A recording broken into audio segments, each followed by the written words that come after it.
শুভ সন্ধ্যা বন্ধুরা, আজকে আমরা এসে উপস্থিত হয়েছি লিলুয়া বইমেলা 2025। যারা প্রতি বছর নতুন নতুন ভাবনা নিয়ে বইমেলাকে নিয়ে আসেন লিলুয়ার বুকে।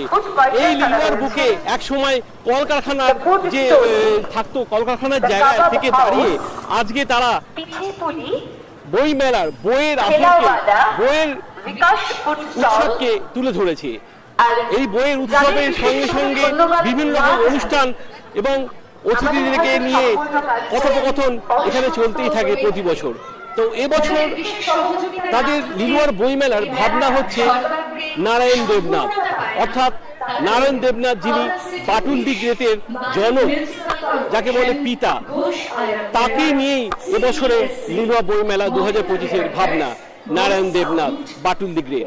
তো আমরা এই মুহূর্তে এসে উপস্থিত হয়েছি লিলুয়া বইমেলা 2025-এর অনুষ্ঠান মঞ্চে এবং আমরা দেখে নিচ্ছি এখানে যে যতগুলো স্টল রয়েছে সেই স্টলগুলো আমরা কিন্তু ঘুরে ঘুরে আপনাদেরকে দেখাবো এবং যে বিভিন্ন রকম স্টলেতে তারা কি কি নিয়ে তারা এবছর এসেছেন এবং কটি বই নিয়ে এবছর এই বইমেলা প্রাঙ্গণকে ভরে তুলেছে তাদের সঙ্গে আমরা কথা বলে নেব।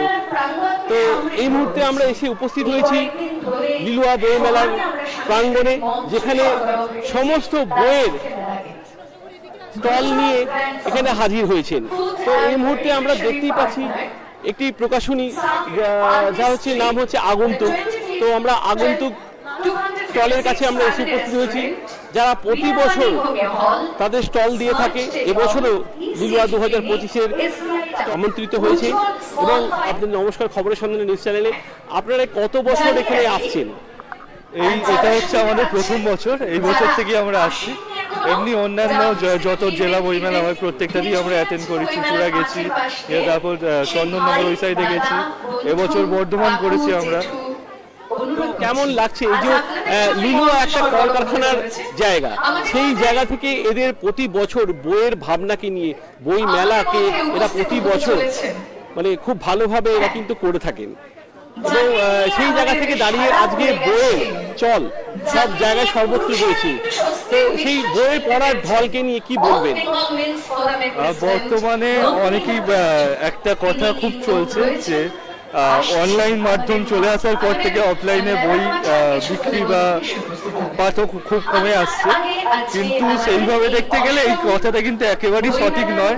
যদি সেই রকম হতো তাহলে আজকের দিনে বইমেলা এত যে জায়গায় অর্গানাইজ হচ্ছে, এত জায়গায় পাঠক আসতো না, আর আমাদের বইও কিন্তু বিক্রি হতো না।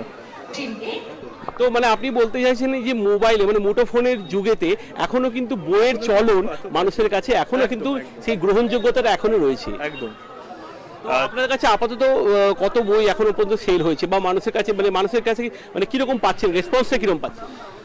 রেসপন্স মানুষের কাছে অনেকেই আসছেন, দেখছেন। এবার বই কেনা না কেনা তো তাদের নিজস্ব মতামত, কিন্তু অনেকেই দেখছেন, প্লাস যারা বই দেখে গেছেন আমাদের প্রত্যেকেই সন্তুষ্ট হয়েছেন। আমাদের দিয়ে যারা কাজ করিয়েছেন তারাও প্রত্যেকে স্যাটিসফাইড। আপনাদের প্রকাশনের মেইন ইয়েটা কি, ভাবনাটা কি? আমাদের প্রকাশনীর মেইন মোটো হচ্ছে, যেটা অন্যান্য বিভিন্ন প্রকাশনীতে ইদানিং হচ্ছে, যে নতুন বা যারা নতুন লেখালেখি করছে বা নতুন লেখালেখির জগতে আসছে তারা অনেক জায়গায় কিন্তু প্রথমে চান্স পায় না। তো আমাদের একটা মানে প্রধান মোটো হচ্ছে প্রত্যেকজনকে একটা প্ল্যাটফর্ম তৈরি করা, সে নতুন কোনো রাইটার হোক কি পুরনো রাইটার হোক, প্রত্যেককেই আমরা প্ল্যাটফর্ম প্রোভাইড করি। এবার কারুর যদি কোনো সামর্থ্যের সমস্যা থাকে, যে ফিনান্স করতে পারছে না কিন্তু তার লেখার ক্ষমতা রয়েছে, দক্ষতা রয়েছে, তাহলে আমরা সেটাও তাদের সহযোগিতা করি। আমাদের তরফ থেকে আমরা তাদের বই করি। মানে আপনারা দক্ষতাকে প্রাধান্য দিচ্ছেন? একদম, অবশ্যই। আমার নাম হচ্ছে প্রায়ণ গোস্বামী, শব্দধারা প্রকাশনী। তো আমরা কথা বলে নিলাম এই প্রকাশনীর সঙ্গে, যারা কিন্তু নতুন পাঠক বা নতুন যারা যারা রয়েছেন প্রকাশকদেরকে তারা কিন্তু প্রাধান্য দিচ্ছেন। এবং মানে এখন মোবাইলে যুগ, আপনার মুঠোফোনে সব কিছু চলে এসেছে, সবসময় মোবাইলেতে আপনি পিডিএফ দিয়ে সব কিছু আপনি পেয়ে যাচ্ছেন। তা সত্ত্বেও আপনি আজকে বই মেলাতে এসেছেন, বই পড়ছেন, কেমন কি বলবেন, কি ভাবনাটা? খুবই ভালো লাগে বই পড়তে, ওই জন্য ভালো লাগে, ওই জন্য নিতে এসেছি। বই ভালো লাগে পড়তে? হ্যাঁ। তো মানে মোবাইলটা আপনার ভালো লাগছে না? বই এই যে একটা পাতার পর পাতা একটা নতুন বইয়ের গন্ধ, সেই আচ্ছন্দ্যটাকে আপনার মনে হচ্ছে ভালো? ফোন যখন দেখি তখন তো ফোন দেখি, কিন্তু বই পড়াতে আলাদাই। কারণ আমরা জেনেছি নতুন প্রজন্মের কাছে ফোনটাই কিন্তু মানে একরকম সবকিছু। তো সেই জায়গা থেকে আজকে আপনি বই পড়ছেন, বই দেখছেন বা বই নিচ্ছেন, তো কতটা আপনার কাছে এটা আপ্লুত হচ্ছে? এটা আমার তো ভালো লাগে, তাই জন্য। আপনি বই কেনেন রীতিমতো? হ্যাঁ, মাঝে মধ্যে। তার মানে আমরা কথা বলে, আপনার নামটা বলুন। তৃষ্ণা সর্দার। তো আমরা কথা বলে নিই নতুন প্রজন্ম যারা কিন্তু মোবাইলের মধ্যে আবদ্ধ থাকলেও তারা বই পড়ছেন এবং বই নিচ্ছেন। তো আমরা আরেকজন দর্শকের সঙ্গে কথা বলে নেবো, মানে যারা নিতে এসছেন এরকম পাঠকদের। নমস্কার দিদি ভাই, আপনি এখনকার জীবনে আপনি এসেছেন, মানে এখনকার মোবাইল হচ্ছে সবচেয়ে বড় একটা সব কিছু দিক দিয়ে আপনি প্ল্যাটফর্ম যাকে বলে। তো সেই প্ল্যাটফর্মের জায়গা থেকে আপনি কিন্তু বইও পেয়ে যাচ্ছেন, পিডিএফ কপি। তার সত্ত্বেও কিন্তু আজকে আপনি বই দেখতে এসেছেন বা বই নিচ্ছেন বা বই পড়ছেন, তো কতটা আপনার কাছে এটা গ্রহণযোগ্যতা পাচ্ছে? আমার মতে আমি চিরকালই, ফোনে তো সব কিছুই পাওয়া যায়, কিন্তু বই বা সেই কাগজটাকে ছুঁয়ে পড়ার একটা অনুভূতিই আলাদা থাকে। তো আমার কাছে, আমি অলওয়েজ জানি না কেন, পিডিএফ যাই হোক না কেন, বইয়ের মাধুর্যই আলাদা।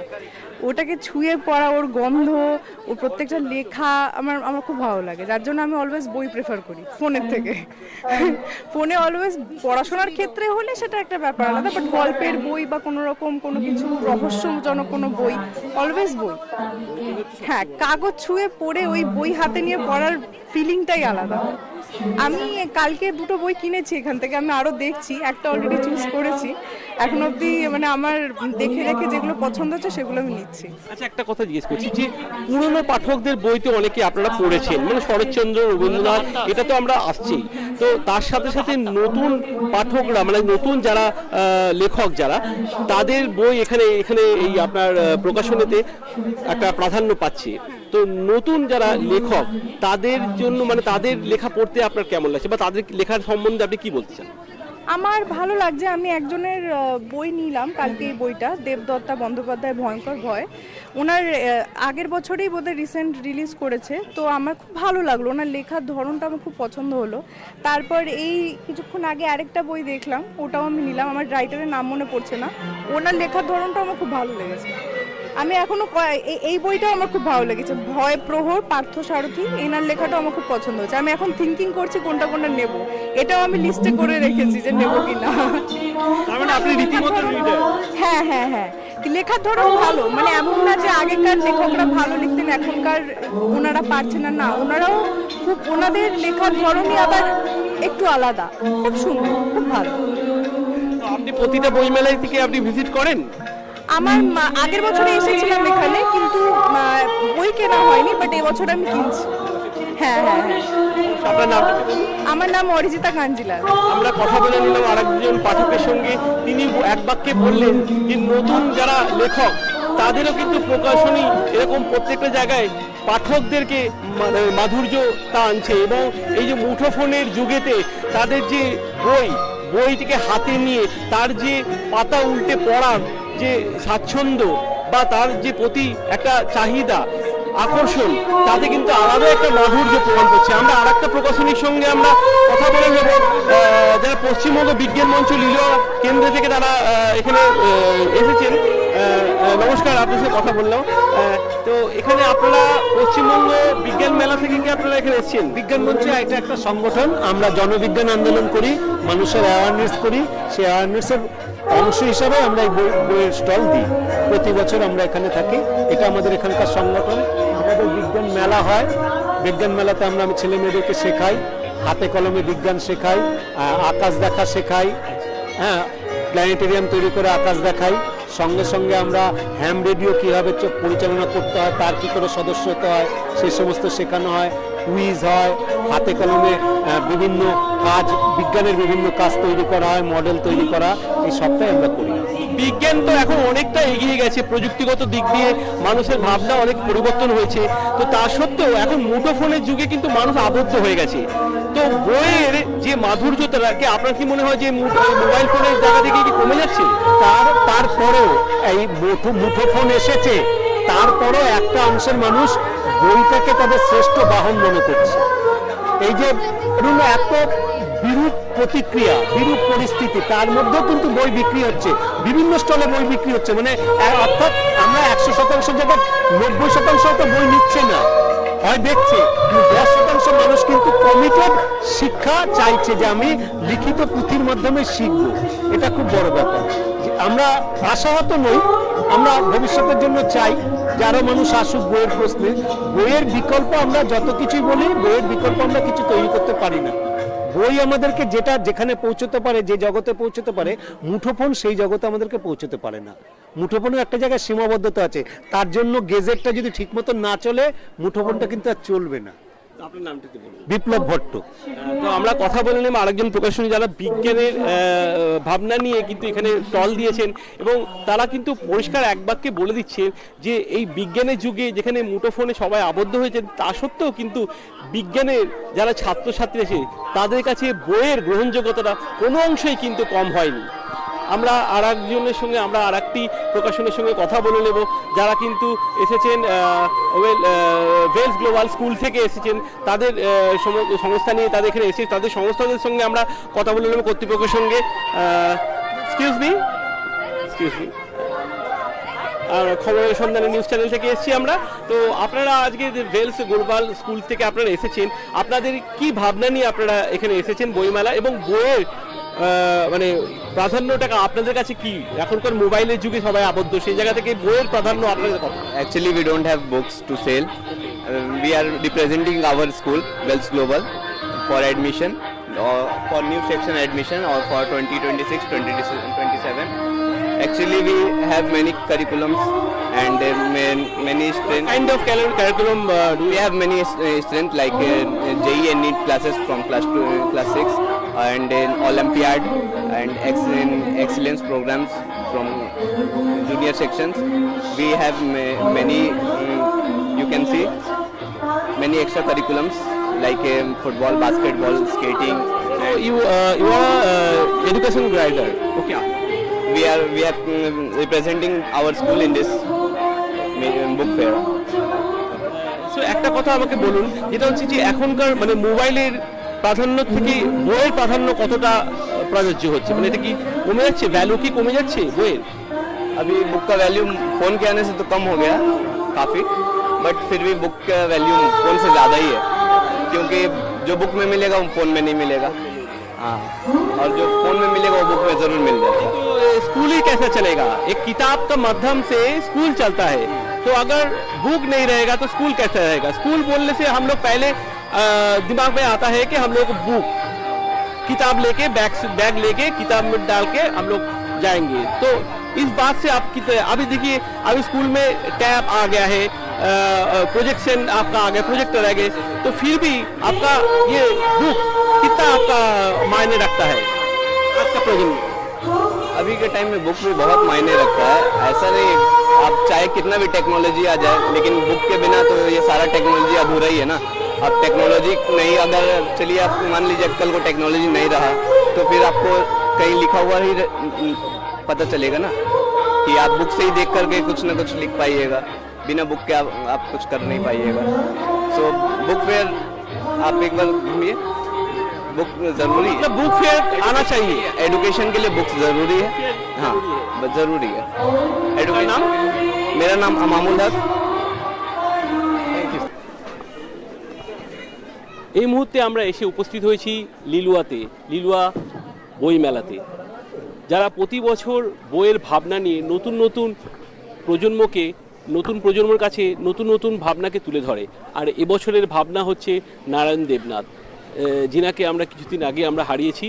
তো আজকে এই বইমেলার মঞ্চেতে উপস্থিত হয়েছেন নন্দিনীদি সবারই প্রিয়। তো আমরা সবাই উনাকে দেখতে পেয়েছি সমস্ত সমাজ মাধ্যমে। তো আজকে আমরা ওনার সঙ্গে কথা বললেও আজকে ওনার বক্তব্য আমরা শুনে নিয়েছি। তো দিদি, উষ্ণ অভ্যর্থনা আপনাকে জানাচ্ছি। তো এই বইয়ের নমস্কার, শুভ সন্ধ্যা। অষ্টম লিলুয়া বইমেলায় সকলকে স্বাগত। সবাই আমরা প্রধান প্রবেশদ্বার দিয়ে ঢুকে বই পড়ছেন, এই ব্যাপারটা ডেফিনেটলি বইয়ের সঙ্গে কোনো কিছু তুলনা হয় না, কারণ বই যাই হয়ে যাক, যেমন এই যে সবাই বলছে না AI, চ্যাট জিপিটি, কিন্তু আপনি কিছুক্ষণ বাদেই দেখবেন AI এর সব ছবিগুলো একরকম। একটুখানি আপনার বোর লাগতে শুরু করবে। এই ছবির কোনো ভেদাভেদ নেই, এমনি বই ব্যাপারটা বইই থেকে যাবে। আপনি যতই ওরকমই যা পড়ছেন না তখন বোরিং লাগে, বইয়ের গন্ধ, বইয়ের। আচ্ছা আপনি আমার একটা কথা বলুন না, তোকে এত বইমেলা হতো, আপনারা বলবেন ও বইয়ের মেলা তো খাওয়া দাওয়া হয়, এই হয় তাই হয়, কিন্তু সেটা দিয়ে কিন্তু বেশি খাওয়া দাওয়ার জন্য অনেক জায়গাও আছে। শুধু কি খাওয়া দাওয়ার জন্য লোকে আসে? আমার তো মনে হয় না। তাহলে কলেজ স্ট্রিটে এত বড় বই পাড়াটাও চলতো না। কাজেই বই যারা পড়ার তারা কিন্তু ঠিকই পড়ে না। যদি আরেকটা প্রশ্ন হচ্ছে যে আপনি মানে পুরুষদের জন্য আপনি যুদ্ধ করেন, লড়াই করেন, কথা বলেন পুরুষদের হয়ে, তো এমন জায়গায় কি আপনার মনে হচ্ছে যে আপনাকে কোনো মানে মহিলা সমাজের আপনাকে কোণঠাসা করে দিচ্ছে? না না, কখনো না, বরং উল্টোটাই। মহিলা না থাকলে আন্দোলনে এগোতেই পারলাম না। আমাকে প্রচুর মহিলা খুব ভালোবাসে। কারণ দেখুন, একটা কাজ করতে গেলে তো হবে, মানে এদিক ওদিক থাকবে। একটা কাজ করতে গেলে অনেকেই অনেক কথা বলবেন, সেটা তো সহ্য করতে জানতে হবে, কারণ তা না তো আমার কাজটা বুঝতে কোনো এফেক্ট নেই। সবাই ভালো ভালো ভালো ভালো বলছেন, তাহলে সে মানে হচ্ছে আমার কাজটা না কাউকে এফেক্ট করে না। সবাই আমাকে একটা দুধ ভাত টাইপ মনে করে। আর প্রচুর পুরুষও তো আমাকে অনেক আজে বাজে কথা বলেন। দিয়ে মহিলারা না থাকলে আমার এগোনোই হতো না। এত মহিলা আমাকে সাপোর্ট করেন আর ভালোবাসেন। মানে আপনি বলতে চাইছেন দুটো সমাজকে আপনি ব্যালেন্স করেন? আমি এসব নিয়ে ভাবি না, সোজা আমি ভাবি না। এখনকার সমাজকে কি বলবেন এই ব্যালেন্স করার ব্যাপারটা? মানে আজকালকার সব মানুষের ভীষণ ধৈর্য কম, আর সর্বোপরি আজকালকার মানুষ না খুব চট করে কিছু পেতে চান, এটা হচ্ছে সবচেয়ে গণ্ডগোল। রাখতে চাইছি বলবো যে দেখুন, যে সয় সেই রয়।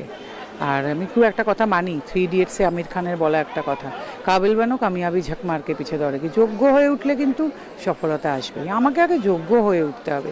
আমি যদি যোগ্য হতে পারি, সফলতা আপনি দৌড়বে পেছনে।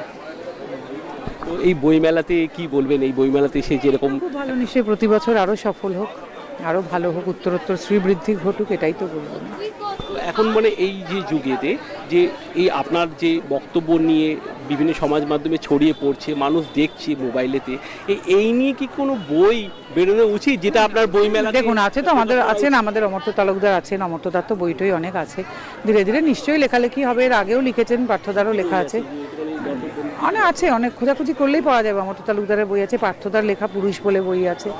দেখুন, আস্তে আস্তে সবই হবে, কারণ একটা জিনিস নিয়ে তো কাজ করতে হয়, সেটাতে তারপরে সেটা নিয়ে সব শুরু হয়। এখন ছোট ছোট করে পুরুষ মানুষ নিয়ে গল্প লেখা শুরু হয়েছে, ছোট ছোট করে হয়তো ওয়েব সিরিজ হচ্ছে, ডকুমেন্টারি হচ্ছে, হবে, সব কিছু হবে।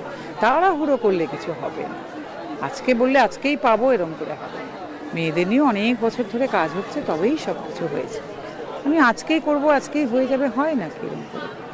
এবছর ইন্টারন্যাশনাল মেন্স ডেতে এরকম এত বড় বড় কোম্পানি শুভেচ্ছা জানিয়েছেন, কোনোদিন আগে হয়েছে?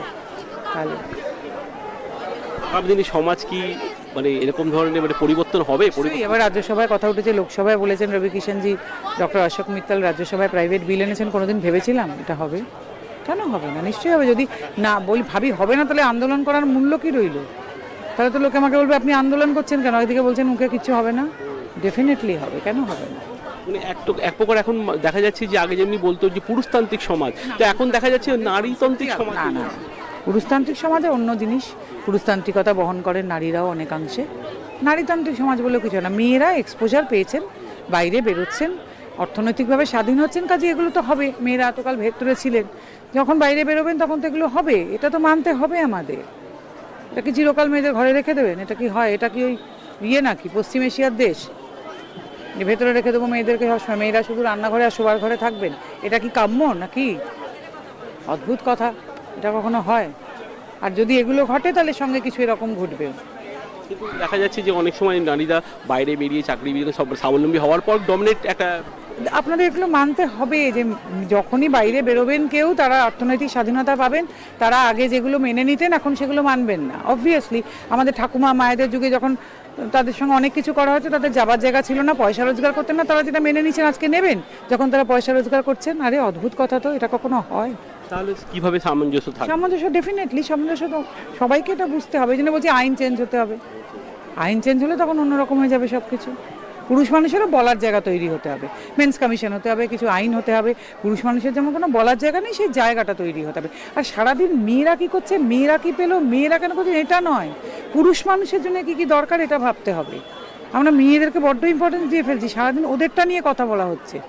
মেয়েরা কেন এরকম করছে, মেয়েরা কেন এরকম করছে। আরে এটা ভেবে দরকার নেই। পুরুষ মানুষের কী কী দরকার সেটা নিয়ে কথা বলুন। তাদের ওয়েলফেয়ার কী করে হবে, এটা নিয়ে কথা হোক। মেয়েদের নিয়ে এত কথা কেন বলবো আমরা, এটা বুঝতে পারছি না।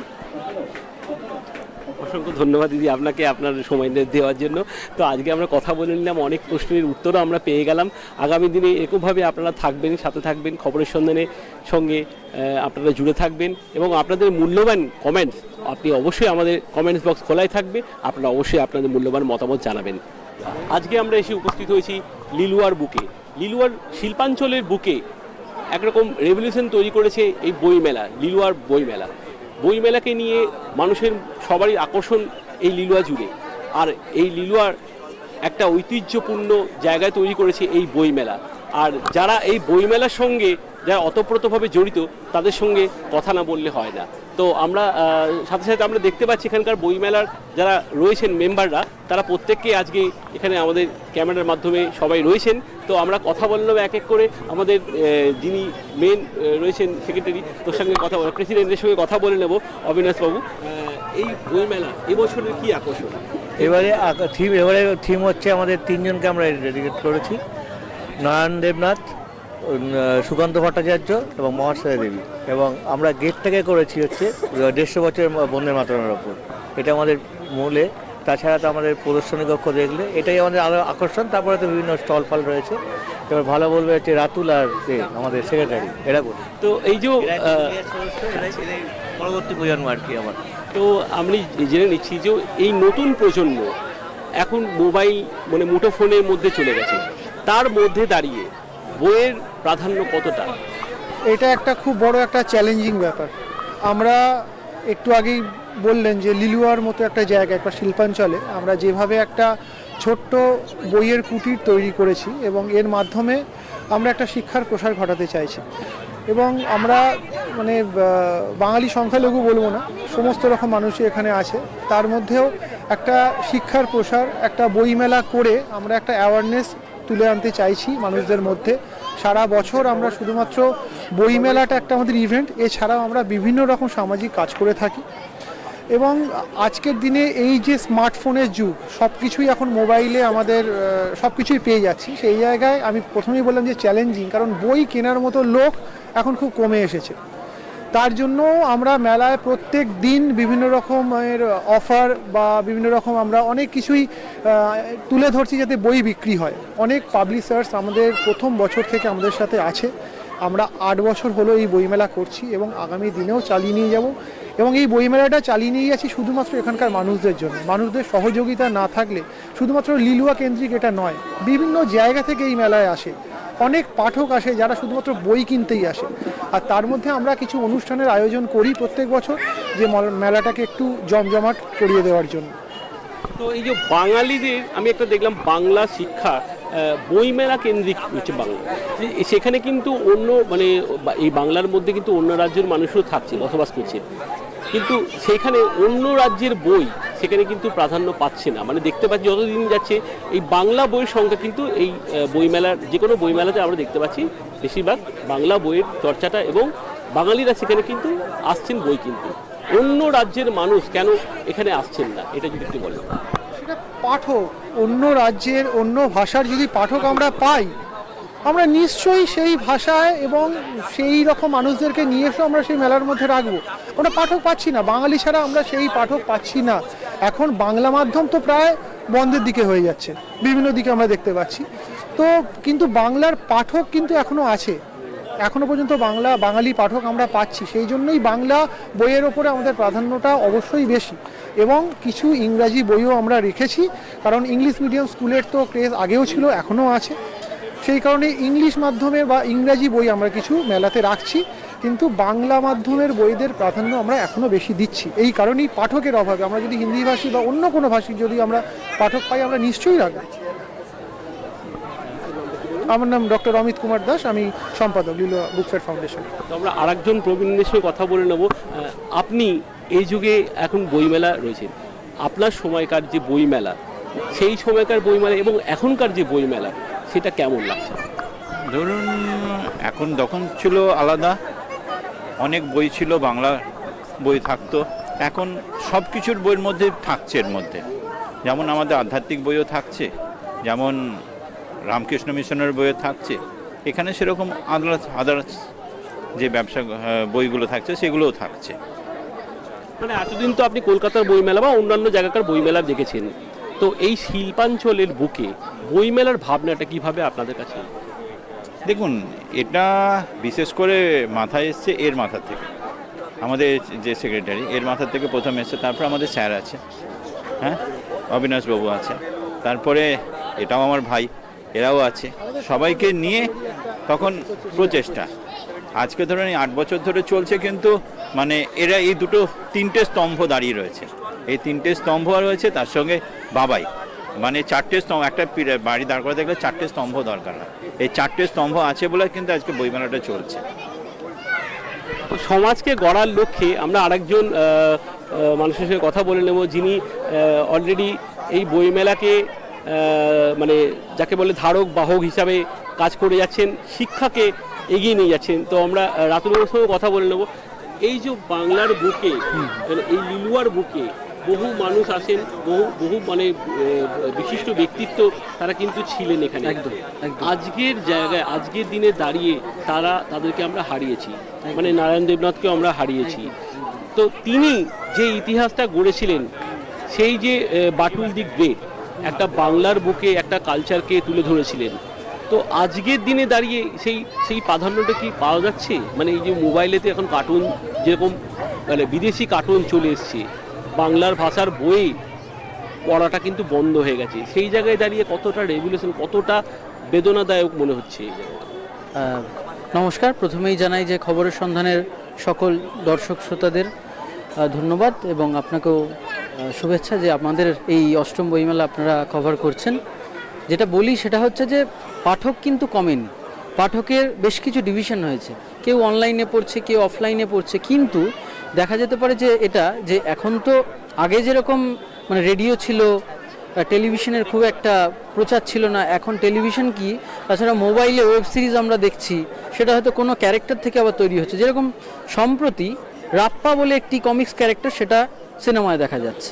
আবার যেরকম ধরুন টিনটিনকে আমরা সবচেয়ে বেশি টিভিতে দেখেছি, তাই তো? টিনটিন কিন্তু আবার আমাদেরই এখানে একটা প্রকাশনা সংস্থা ক্রেজি উইজডম, তাতে কিন্তু টিনটিনের সেট সবথেকে বেশি বিক্রি হচ্ছে। এইভাবেই কিন্তু বিভিন্নভাবে আপগ্রেডেশন হচ্ছে। এবং আরেকটা জিনিসও আপগ্রেডেশন হচ্ছে, সেটা হচ্ছে অডিও স্টোরি। এরকম অনেক ক্ষেত্রেই ঘটছে যে কোনো একটি রাইটারের বই এতটাই মনে হয়েছে যে ওটাকে অডিও স্টোরি বা চলচ্চিত্রে রূপান্তর ঘটানো যাবে, সেই ক্ষেত্রে আবার মানে ক্রেতা পাঠকের কাছে বইয়ের চাহিদা বাড়ছে। এই যে সংযুক্তিকরণ, মানে চলচ্চিত্র, বই, নাটক, অডিও স্টোরি, এই পুরো যদি সার্কেলটা পূর্ণ হয়, তবেই কিন্তু এই যে আপগ্রেডেশনের যুগ, মানে আমরা তো 2006 যেরকম ছিলাম, 16তে সেরকম ছিলাম না, আবার 26-এ সেরকম থাকবো না। আপগ্রেডেশন হচ্ছে আমাদের, মানে যেরকম দেখতেও আপগ্রেডেশন হচ্ছে, সেই রকম কিন্তু আমাদের চর্চা, অভ্যেস এবং শিক্ষারও আপগ্রেডেশন হচ্ছে। তো সেই ক্ষেত্রে কিন্তু যেটা বলবার সেটা হচ্ছে যে আমাদের এই আপগ্রেডেশনের মধ্যে থাকতে হবে এবং তার মধ্যে দিয়েই কিন্তু আমাদের ভাবতে হবে যে পাঠকের কাছে কি করে পৌঁছানো যাবে।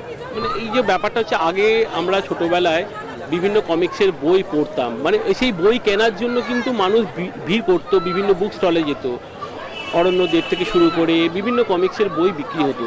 যবে থেকে টিভি মাধ্যম চালু হলো, টেলিভিশন মাধ্যম চালু, তখন কিন্তু বিভিন্ন রকম কার্টুনগুলোকে অ্যানিমেশনের মাধ্যমে দেখানো হতে শুরু করেছে। এবং এখনও সেই জায়গায় দেখা যাচ্ছে যে বাংলার কার্টুন জগৎ এখন কিন্তু পিছিয়ে যাচ্ছে আস্তে আস্তে। এখন মোটু পাতলু এসব বিভিন্ন রকম ক্যারেক্টার নিয়ে সমস্ত সেগুলো কিন্তু দেখছে। তো আজকের দিনে দাঁড়িয়ে কি মনে হচ্ছে যে এই বইমেলাতে সেই সমস্ত চরিত্র যেগুলো হারিয়ে ফেলেছি আমরা ছোটোবেলা থেকে, সেইগুলো কি আবার কি আসলে আমার মনে হয় সেটা কি বাংলা জগতের পক্ষে সেটা ভালো? এটা আমার মনে হয় যে যেরকম মোটু পাতলু, এটা কিন্তু খুব বেশি পুরনো ক্যারেক্টার নয়। তো আমার মনে হয় যে বাটুল বা নন্টে ফন্টে নারায়ণ দেবনাথ করেছেন, ওনার 100 বছর আমরা পালন করছি। আমার মনে হয় এই সময় কোনো যদি কমিক শিল্পী নতুন কোনো ক্যারেক্টার তৈরি করেন, সেটা যদি ইন্টারেস্টিং হয়, তাহলে সেটা সিনেমায় বা ওয়েব সিরিজে যাবে, তাহলে সেটি ফেমাস হবে এবং সেটি মানুষ জানবে। তারপরে যদি একটা কমিক্স বুক হয়, তাহলে আরও বেশি করে মানুষ পরিচিত হবে এবং সেটার বিক্রি বাড়বে। এই প্রকাশনগুলোতে, এই যে প্রকাশনগুলো যে আপনাদের বইমেলাতে আসছে বা অন্যান্য বইমেলাতে যাচ্ছে, তাদের কি এইসব প্রকাশনগুলো কি মানে এইসব বইগুলো কি আনার আবার পুরনোভাবে কি আনার, নতুনভাবে কি আনলে কি আমার মনে হয় এটা ভালো? মানে প্রচারটা রাখতে হবে। আগে যেরকম একটা সিনেমা হলে গেলে, মানে সত্যজিৎ রায়, মৃণাল সেনদের সময় সিনেমা হলে গেলে যেরকম লবি কার্ড দেওয়া হতো, এখন আমরা ডিজিটালি সেগুলো পাই। বা কোনো একটা শিডিউল, সেটা আমরা পিডিএফের মাধ্যমে পেয়ে যাই। আমাদের এই আপগ্রেডেশনটা রাখতে হবে যে আমরা মানে এই ওয়েবসাইটে পুরো বুক লিস্টটা পেয়ে গেলাম, কি কি আছে, আমরা স্টলে গেলাম, সেইগুলো একটা বেছে নিয়ে চলে। আমাদের যে গতিময় জীবন, এই জীবনের মধ্যেও তো আমরা কিছুটা শান্তি চাই। মানে গতিময় হলেই যে শান্তি আসে তা নয়, কিন্তু আমরা মাঝে মধ্যে শান্তি চাই, এবং বই কিন্তু একমাত্র জিনিস যা আমাদের শান্তি এনে দিতে পারে। এবং বই কিন্তু চরিত্র গঠনে অনেকটা হেল্প করে, কারণ একটি বই পড়ে বিভিন্ন রকমের চরিত্র খুব সহজেই জানা যায়, যা একটি মানুষের সাথে মিশে হয়তো খুব তাড়াতাড়ি জানা যায় না। মানে যাদের কেউ নেই তাদের হচ্ছে বই, বই হচ্ছে তার বন্ধু, সমস্ত কিছু তার। তো আমরা কথা বলে নিলাম সমস্ত মেম্বারদের সঙ্গে, এখানে প্রত্যেকেই রয়েছেন, প্রত্যেকে এক বাক্যেই বলছেন যে বই আগামী দিনের হাতিয়ার, বা বই কিন্তু পরম বন্ধু। তো এই সমস্ত বই মেলাতে যদি আগামী দিনে এই বাংলা বই বা এই বাংলার সংস্কৃতিকে যদি বহন করে নিয়ে যায় এই সমস্ত বইমেলা, তাহলে আগামী দিনের ভবিষ্যৎও কিন্তু একদিকে উন্নতভাবে মানুষের কাছে চলে যাবে। আর আজকে এই বইমেলাতে হঠাৎ করে ঘুরতে ঘুরতে আজকে আমরা জীবন্ত রবীন্দ্রনাথের সঙ্গে দর্শন হয়ে গেল। তো আমাদের এই মুহূর্তে আমরা সরাসরি দেখতেই পাচ্ছেন চিরা পরিচিত মুখ রবীন্দ্রনাথ, যিনি এখানে এসেছেন। প্রতিটি বই মেলাতে কিন্তু ওনাকে দেখতে পাওয়া যায়, জীবন্ত রবীন্দ্রনাথ। তো আজকে আমরা তাকে আজ পেয়ে গেছি এই বই মেলায়। স্বাগত জানাই আপনাকে এই লিলুয়া বই মেলায় 2025-এ। তো খবরের সন্ধানে নিউজ চ্যানেলে আপনাকে স্বাগত জানাই। আপনার যাত্রা শুভ হোক, ভালো থাকুন। তো আজকে এই বই মেলাতে আপনি এসেছেন, কি বলবেন, কেমন লাগছে? না, আমি বলতে গেলে কি, নমস্কার, আমার নাম সোমনাথ ভদ্র। আমি জোয়াসাগর ঠাকুরবাড়ি সোসাইটির লাইভ মেম্বার, এবং নানান রকম এতে আমি রবীন্দ্রনাথ ঠাকুরকে দখল করতে যাইনি। আমার গরম যদি এরকম হয় তো আমি কিন্তু করতে হ্যাঁ। আর এটা সবটাই হচ্ছে গোলপাক রামকৃষ্ণ মিশনের সুবর্ণানন্দ মহারাজের আশীর্বাদ। উনি বলেছিলেন বলেই উনি আমায় দাড়িগোঁফ কাটতে বারণ করে দিয়েছিলেন রবি তীর্থে। গুরুদেব রবীন্দ্রনাথের ছবির সামনে আমাকে দাঁড় করিয়ে রেখে উনি বলেছিলেন আপনি চুলদাড়ি কাটবেন না।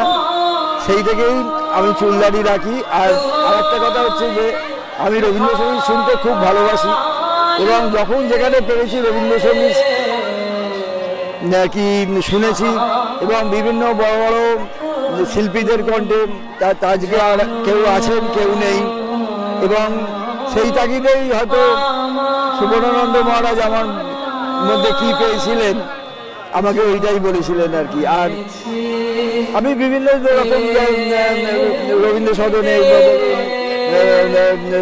বুক ফেয়ারে বলুন, এই তারপরে আজকে এসছি, এই দুদিন ধরেই আসছি লিলুয়া বই মেলাতে, খুব ভালো লাগলো। এবং এখানেও যে মানুষ আসছে যাচ্ছে, এবং এই ছবিও তুলেছে। ছবি তোলা থেকে এই যে আমি আসি, সমস্ত বিভিন্ন রকম মানুষের সঙ্গে দেখা হয়, সব কিছু হয়, এটাই আমার খুব ভালো লাগে। এটাই আমার কাছে পাওনা। বিভিন্ন রকম, কোথায় মেদিনীপুর, কোথায় পশ্চিম মেদিনীপুর আমাকে নিয়ে গেছেন মানুষ। তারপরে আরো অন্য অন্য জায়গায় ধরুন যেখানে রবীন্দ্রনাথের সম্বন্ধে কিছু হয়, ধরুন দুর্গাপুজোর প্যান্ডেলই বলুন, কালী পুজোর প্যান্ডেল বলুন, আর দুর্গাপুজোর কার্নিভাল, যেমন দুর্গাপুরে গেলুন, এরকম ভাবে আমি যাই এবং মানুষের সঙ্গে পরিচয় হয়, আমার ভালো লাগে এবং ওনাদেরও ভালো লাগে বলেই আমাকে নিয়ে যান। এবং সবথেকে বড় কথা কি, আমি অনুভব করি যে এতে তো রবীন্দ্রনাথেরই সবাই অনুপ্রাণিত হচ্ছেন এবং রবীন্দ্রসঙ্গীত ভালোবাসছেন, রবীন্দ্রনাথকে জানছেন, আরো জানবেন, এটাই আমার কাছে বড় পাওনা। একটা কোশ্চেন আপনাকে আমার ছিল, যেটা হচ্ছে যে এখন দেখতে পাচ্ছি যে বাংলা জাতি এবং বাংলা কালচার বিপন্নতায় ভুগছে। মানে বাংলা যে কালচারকে অবমাননা করা হচ্ছে, বিভিন্ন জায়গায় বাংলাকে সেরকম ভাবে প্রাধান্য দেওয়া হচ্ছে। সেই জায়গায় দাঁড়িয়ে আজকে বাংলার ঐতিহ্য যিনি রয়েছেন রবীন্দ্রনাথ ঠাকুর, যিনি বিশ্বতে সারা বাংলা জুড়ে বিশ্বজুড়ে তিনি কিন্তু বাংলা বই বা বাংলার সমস্ত কালচারকে তিনি কিন্তু ভাবধারাকে সমস্ত দেশে বহন করে চলেছেন এবং এখনো বহন চলছে না। তো সেই জায়গা দিয়ে দাঁড়িয়ে আপনি এই জায়গায় কি বলবেন? দেখুন, এর মূল হচ্ছে যে আজকাল মানুষ ছোট থেকে কর্তৃপক্ষকে ধন্যবাদ এবং যিনি সঞ্চালন মানুষ গুরুগম্ভীর্যে মানুষ তার হাতে আবার মানুষের মধ্যে থাকছেন, কিন্তু আজকে সেইটা থাকছেন না। তাদের মধ্যে বিভিন্ন রকমের ভাষার বলুন, যে ভাষা সুপরিচিত নয়, এবং এইটা হচ্ছে মেন জিনিস হচ্ছে আগে যেখানে গানের মাধ্যমে সবকিছু মাধ্যমে প্রচারের মাধ্যমে বাণীর মাধ্যমে ছড়ানো হতো, এখন সেখানে সেটা মোবাইলের মাধ্যমে মানুষকে নিশ্চিন্ত করে দেওয়া হচ্ছে আর কি, বুঝলেন তো? আর কি মোবাইলে এত বেশি, এবং কি বলবো, আর বাচ্চাদের একটা অল্প বয়সী বাচ্চা থেকে সে মোবাইলে প্রতি তার অনুরাগ আকৃষ্ট হয়ে যাচ্ছে, এবং মোবাইলে আর কি পুরো উলঙ্গ জিনিস দেখতে পাওয়া যায়। আমি না ভাষা বলে থাকতে পারলাম না। আপনি বললেন যে বাংলা সংস্কৃতি বিপন্নতায় ভুগছে। আর যেখানে আমি সেই হয়তো আমার কোনো বাংলা সংস্কৃতি নিয়ে মোবাইলে বিকৃত হতে যাচ্ছে এবং সেখানে ব্যঙ্গ করা হচ্ছে, সেখানটা আমি সবসময় কেটে দিচ্ছি আর কি। সেই জায়গায় দাঁড়িয়ে আপনি বলতে চাইছেন যে বাংলাকে নিয়ে, এই বাংলার মানে শিল্প, যে বাংলার কালচারকে নিয়ে আপনি এরকম ভাবে যে আপনি ঘুরে বেড়াচ্ছেন বিভিন্ন জায়গায়, সেখানে আপনি চাইছেন কি, মানে এই বাংলা সংস্কৃতিকে এগিয়ে নিয়ে যাওয়ার জন্য, মানে ধারাবাহিকতার সঙ্গে ধারাটা, মানে একটা কি বলবো, মানে একটা বাহক হিসাবে আপনি যাচ্ছেন? না, আমাকে এইটা করে বিভিন্ন সব জাতি আমাকে করেন আর কি, হ্যাঁ, কিন্তু আমি দেখছি যে এখনো পর্যন্ত খুব যে গভীরভাবে বিপন্ন হয়ে যায়নি। তবে আমরা যদি বাংলা এটাকে না ধরে রাখতে পারি তাহলে হয়তো হয়ে যাবে। তো আমরা কথা বলে নিলাম সোমনাথ বাবুর সঙ্গে। তিনি কিন্তু এক বাক্যে বলছেন যে বাংলা ভাষা বা বাংলা শিক্ষা বা বাংলা সংস্কৃতিকে কিন্তু এইভাবেই যিনি গ্রহণ করে নিয়ে যাচ্ছেন, সেইভাবে কিন্তু প্রতিটা বাঙালিকে এইভাবে বাংলা ভাষা বা বাংলা সংস্কৃতিকে গ্রহণ করে নিয়ে যাওয়া উচিত। এবং এরকম বই মেলা, যেখানে প্রত্যেকটা জায়গায় বই মেলা হচ্ছে, সেরকম বই মেলা অবশ্যই প্রাধান্য পাওয়া উচিত প্রতিটি জায়গায়। হাওড়ার লিলুয়া থেকে রকি সাহার সঙ্গে সৈকত দাসী রিপোর্ট, খবরের সন্ধানে।